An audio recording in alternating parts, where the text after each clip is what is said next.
There I was, standing in one of the most dangerous natural environments on Earth. A place so extreme that it's called Death Valley. I knew that scorpions lurked in the dirt. That on some days it gets so hot you can barely breathe. Why was I here? That's easy. I came because of you.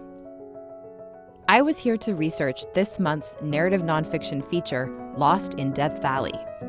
It's the story of 3 people who nearly died in this vast, roasting wilderness. Many have gotten lost here and even lost their lives. Pioneers, miners, families heading west. But I wasn't scared because I came with a guide, Chet Poley. Chet is a geophysicist. He has been coming here to study and explore for 40 years. And the truth is, Death Valley National Park is spectacular. Indeed, it is a strange and wonderful place.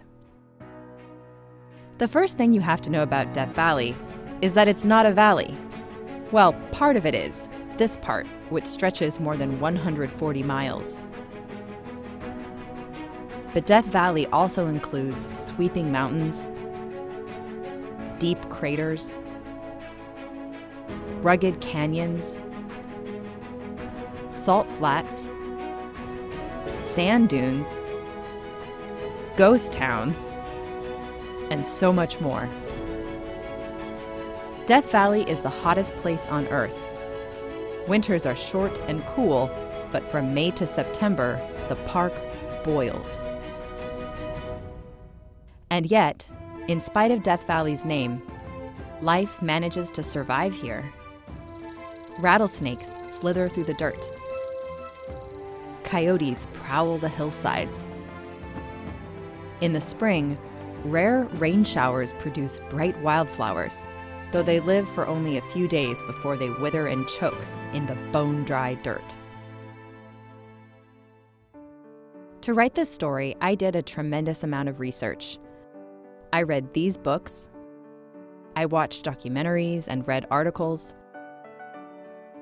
I explored the Death Valley National Park website. And my research partner, Mackenzie Caro, interviewed a safety expert from the Park Service. But it was Chet who best helped me understand the beauty and brutality of this wild place. Chet pointed out the snow-capped Telescope Peak, elevation 11,000 feet. The scorching Badwater Basin, 282 feet below sea level. From Aguereberry Point, Chet showed me where a group of pioneers got stranded in 1849.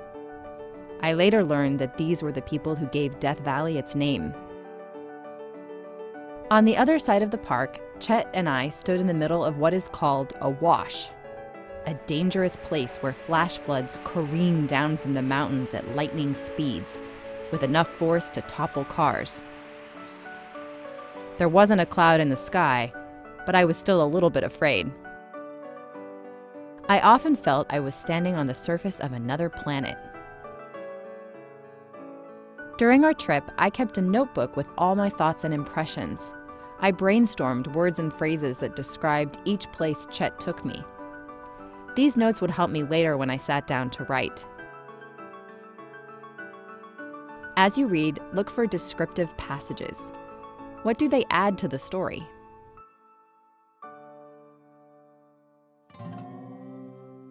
When I set out to write this article, I planned to include a lot about the history of Death Valley, which is as wild as its climate. In the 19th century, this area was the Wild West.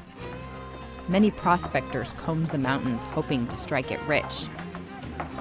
In fact, from the 1880s to about the 1920s, you could find small mining towns scattered across the region. These often lawless places were home to gold miners, ruffians, con men, and all sorts of colorful characters. Chet took me to the site of one of these old towns, called Skidoo. Once, 700 people lived here. Today, all that remains is this old, rotting mill.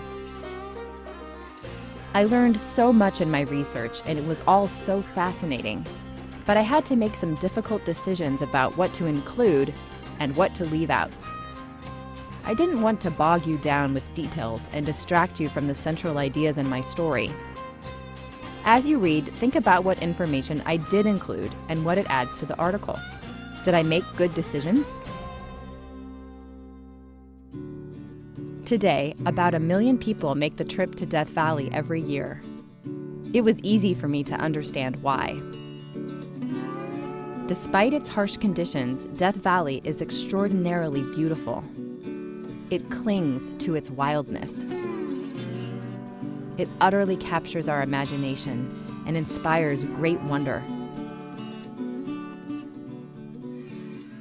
So open your issue of Scope and read Lost in Death Valley. Adventure awaits you.